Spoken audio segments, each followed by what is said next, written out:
Today we're testing the Hollyland COSMO 600 wireless system, which they were kind enough to send me a demo unit in exchange for a honest review. This is a 600-foot wireless system. It comes in a nice sturdy hard case. As we open, we see two layers here. We have the transmitter and the receiver. Underneath that, we have some books and we have our support. There are two P-tap power cables, so you can power the transmitter and receiver from bricks. And then we also have three antennas for the transmitter, so when you lose one, you'll have an extra. And there are two mushroom-shaped antennas. Now these are for when the camera or the transmitter and receiver are at different heights, so it's supposed to work better. You know, if the camera's on a jib or on a different floor. And you have a clamp as well as an articulating arm, which is a pretty nice one.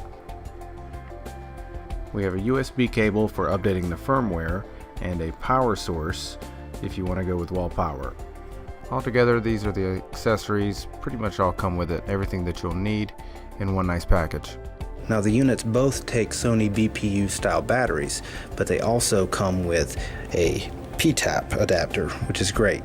Now a couple of features that I do like are that there are many mounting options. The receiver has 2 3/8 and 3/4 20 mounts. The transmitter has 1 3/8 in the center and 2/4 20s. Now as far as the build quality goes on these, the transmitter feels pretty solid. It's like a metal composite like other brands, but the receiver is just made out of plastic. It doesn't feel like it would hold up too well if you dropped it, which, let's face it, you probably will. So here we have the Hollyland COSMO 600 with my F55, and you can see that the unit has SDI-in and HDMI-in, USB port, SDI loop out. You actually get 3 antennas in the kit, so you get an extra in case you lose one, which is nice. To turn the unit on, switch is here, powers up, and gets the signal pretty quick from the camera. Turning on the receiver takes about 3 seconds, and then for picture, about 10 seconds. There's a simple menu system. Mainly you change channel with this, and you can go from channel 0 to channel 4 by tapping the up and down keys. Then you lock it in by hitting menu once.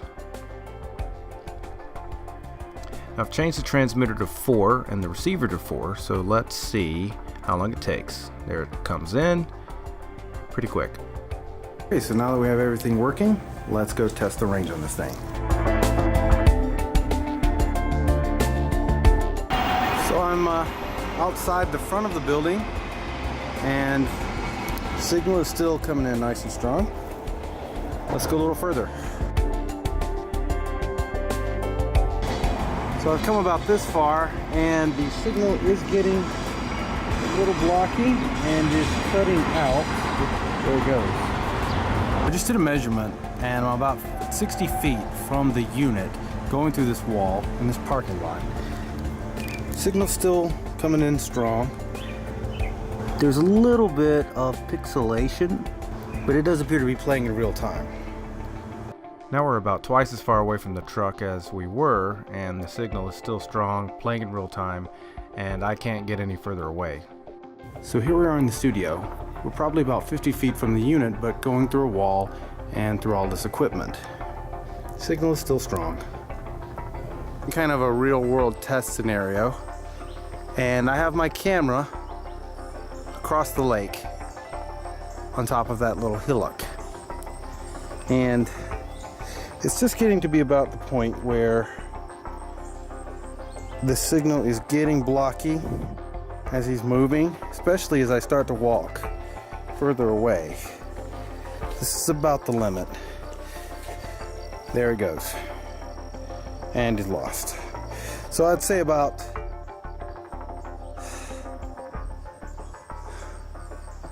maybe 150 yards.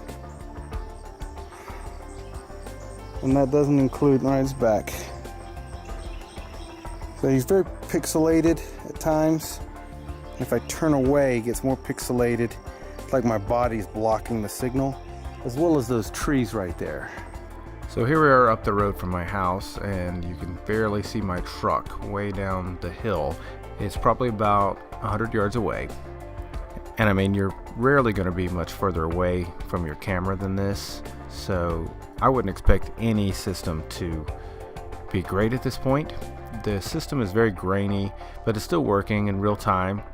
So if you were using this from car to car, you know, you could still be using it at this point. But as I turn away, my body blocks the signal and it starts cutting in and out. You know, you're going to have interference. It's unusable at this point, really. And even this amount of static I would call unusable. But you got to remember, you know, there's trees, there's cars and mailboxes and all sorts of stuff in between me and the camera at this point. Here's a test of the lag in the system, and there is a little bit, but it's pretty minimal, and our first AC had no problem pulling focus. In closing, the Hollyland COSMO 600 is a great value for the price. It competes with the Trigen and the Teradek 500, and I would say it matches or outperforms them, and actually has extra features, including the OLED screen, extra mounting points, and some of the extra accessories that it comes with. It also has 128-bit encryption, and they say it has record trigger and time code. I'm not able to test those at this time, but it's cool that they're trying to add features like that. I've also tested this on an actual job with my Alexa Mini, and it performed flawlessly, never dropped out or anything, and I'm very pleased with the unit. I think that I'll be using the Hollyland COSMO 600 in the future, and I would recommend it.